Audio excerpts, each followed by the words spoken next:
اللہ نے قرآن میں رمضان کے لیے 4 احکام خصوصیت سے بیان کریں. ایک پر اشارہ دیا ہے لیکن حدیث میں اس کی پھر وضاحت ہے. تو وہ 4 کام میں سب سے پہلا کام کیا ہے؟ بولو بھائی, روزہ. اس میں تو آپشن ہے ہی نہیں, وہ تو رکھنا ہی رکھنا ہے. دوسرا کام اللہ نے رمضان میں جس کا خصوصیت سے ذکر کیا ہے وہ ہے تلاوت قرآن.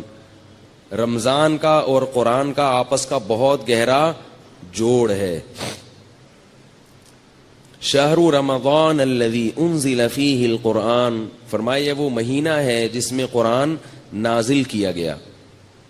یہ وہ مہینہ ہے جس میں قرآن نازل کیا گیا. تو اللہ نے رمضان کا انتخاب کیا ہے قرآن کے نزول کے لیے. اسی وجہ سے رسول اللہ صلی اللہ علیہ وسلم نے اس مہینے میں تراویح کو مشروع کیا, تراویح کو, تاکہ اس میں قرآن پڑھا جا سکے. بعض جو متجددین کہہ رہے ہیں کہ تراویح کا نبی سے کوئی ثبوت نہیں ملتا, یہ جھوٹ ہے, غلط بات ہے 100%.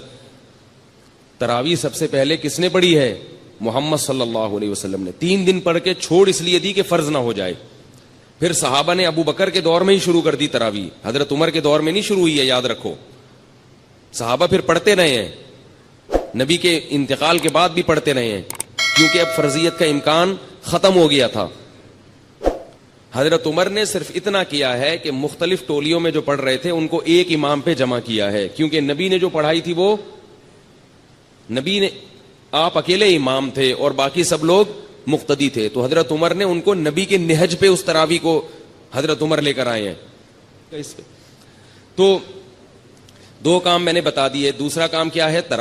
تلاوت, اور اسی کے لیے نبی صلی اللہ علیہ وسلم نے تراویح کو مشروع قرار دیا. پھر آپ صلی اللہ علیہ وسلم حضرت جبریل کے ساتھ رمضان میں قرآن کا دور کیا کرتے تھے, تو اس لیے رمضان میں رات کو تراویح بھی پڑھنی چاہیے اور دن میں بھی تلاوت کا اہتمام کرنا چاہیے.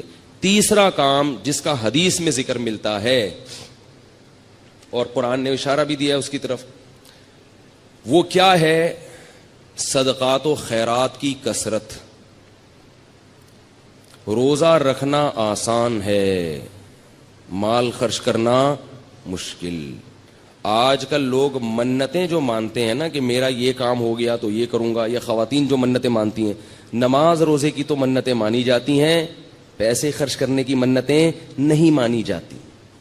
دکھتی رگ پہ ہاتھ رکھا کہ میں نہیں رکھا, میں نے پیسے خرچ کرنے کی منتیں نہیں مانی. پیسوں سے ہمیں بہت محبت ہے, اور اللہ نے جہاں نماز کا ذکر کیا وہاں مال خرچ کرنے کا ذکر ساتھ ساتھ کیا. اس سے پتہ چلتا ہے کہ اللہ کو کنجوس نمازی پسند نہیں ہے. تو ہم اس نوٹ سے دل نہ لگائیں, اس پراپرٹی سے دل نہ لگائیں, رکھیں مگر ساتھ ساتھ اللہ کی راہ میں خرچ بھی کیا کریں. آپ کو پتہ ہے کہ پہلے صوفیاء کرام کی جو خانقاہ ہوتی تھی, آج کل چند ایک کو چھوڑ کے اچھے لوگ بھی ہیں تصوف میں الحمدللہ, انہی کی برکت سے آج یہ دین قائم ہے. ہم بھی اسی تصوف کے سلسلے سے جڑے ہوئے ایک نالائق ہیں جو آج یہاں بیٹھ کے ٹوٹا پھوٹا دین کا کام کر رہے ہیں. تصوف پر رد ہرگز مقصد نہیں ہے, کسی کا مذاق اڑانا مقصد نہیں ہے, لیکن بہت سی خانقاہیں کھانے پینے کا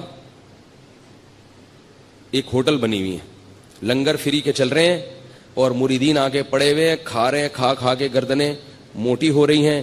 جب ان سے پوچھا جائے کہ تم یہاں کیوں پڑے ہوئے ہو تو کہتے ہیں ہم اصلاح کرنے کے لیے آئے ہوئے ہیں. ہم کیوں آئے ہوئے ہیں؟ اصلاح کرنے.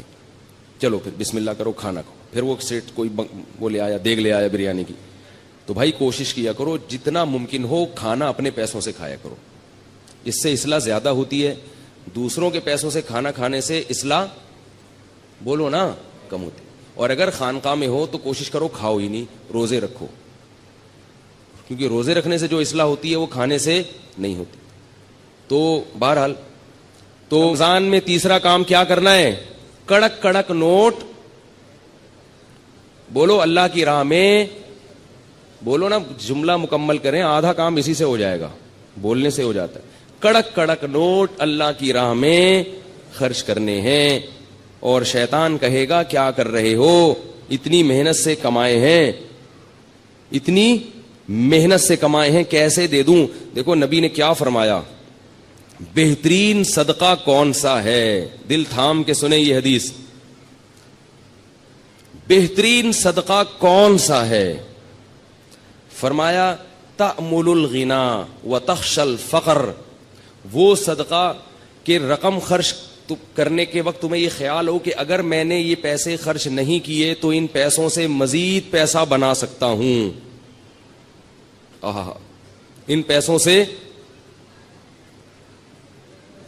مزید پیسہ بنا سکتا ہوں۔ تأمل الغنا، امید ہے غنا کی کہ یار یہ اگر میں نے روک لیے نا تو ایسے مواقع آئیں گے جن میں انویسٹ کر کے نوٹ پہ نوٹ چھاپ لوں گا، تو اس پیسے سے انسان کو زیادہ محبت ہوتی ہے۔ دوسری چیز اس میں یہ ہو تخشى الفقر، اگر ابھی خرچ کیا تو موجودہ حالت سے نیچے بھی آ سکتا ہوں، صرف امیدیں نہیں ہیں، خطرات بھی ہیں۔ تأمل الغنا وتخشى الفقر، اور فرمایا ان تکون صحیحا شحیحا، صحت مند بھی ہو، ورنہ بعض دفعہ بڑھاپے میں انسان خوب صدقات و خیرات شروع کرتا ہے، اس کو پتا ہے اب میں دنیا سے جا رہا ہوں، یہ پیسہ میرے کام نہیں آئے گا، بچوں سے بنتی نہیں ہے، ان کو محروم کرنا ہے، تو یہ فلانے مدرسے میں دے دو اور فلاں مسجد میں دے دو۔ صحیح کا مطلب بالکل جوان ہٹا کٹا، ابھی کھانے پینے کی، لائف کو انجوائے کرنے کی عمر ہے۔ یہ میں نہیں کہہ رہا بھائی، مجھ پہ کیوں غصے ہو رہے ہیں؟ میں تھوڑی کہہ رہا ہوں، یہ کون کہہ رہا ہے؟ رسول اللہ، اللہ کے سفیر جو دنیا میں اللہ کا پیغام لے کر آئے تھے، صحیحاً، صحت مند، ہٹا کٹا، اور آج تو بڑھاپے میں نہیں کرتے، پاؤں قبر میں لٹکے ہوئے ہوتے ہیں، پھر بھی میرا پیسہ میرا پیسہ میرا پیسہ، لیکن جوانی میں کرنا اور مشکل ہے۔ ان تکون صحیحاً، 4 شرطیں۔ دوسرا شحیحاً، شحیح، طبیعت میں کیا ہو؟ بخل ہو، جان نکل رہی ہو روکڑا، یعنی اپنی طبیعت بھی نہ آمادہ ہو رہی ہو۔ بعض دفعہ انسان میں ساری صفات ہوتی ہیں اور دل خرچ کر رہا ہوتا ہے اڑانے کا، ویسے ہی شو مارنے کے لیے، یا ویسے ہی کبھی کبھار موڈ اچھا ہوتا ہے نا انسان کا، آدمی کھلا دیتا ہے، بعد میں کہتا ہے یار یہ میں نے کیا کر دیا، اس دن میں نے اتنا پبلک کو اتنا کھلا دیا یار میں تو مغروض ہو گیا، لیکن اس وقت جوش آیا ہوا تھا۔ فرمائے جوشیلی طبیعت نہ ہو، بلکہ شح کا کیا مطلب ہے؟ اندر طبیعت میں انقباض پیدا ہو رہا ہو، طبیعت یار کیا، جیسے نوٹ نکلتے ہوئے ایسا لگ رہا ہو جیسے کوئی کھال نکال رہا ہے، آپ کی کوئی کھال ادھیڑ رہا ہے، ایسے نوٹ ادھڑ رہا ہو۔ فرمایا یہ جو 4 صفتیں جس صدقے میں پائی جائیں گی اس سے بہتر صدقہ، بولو بھائی۔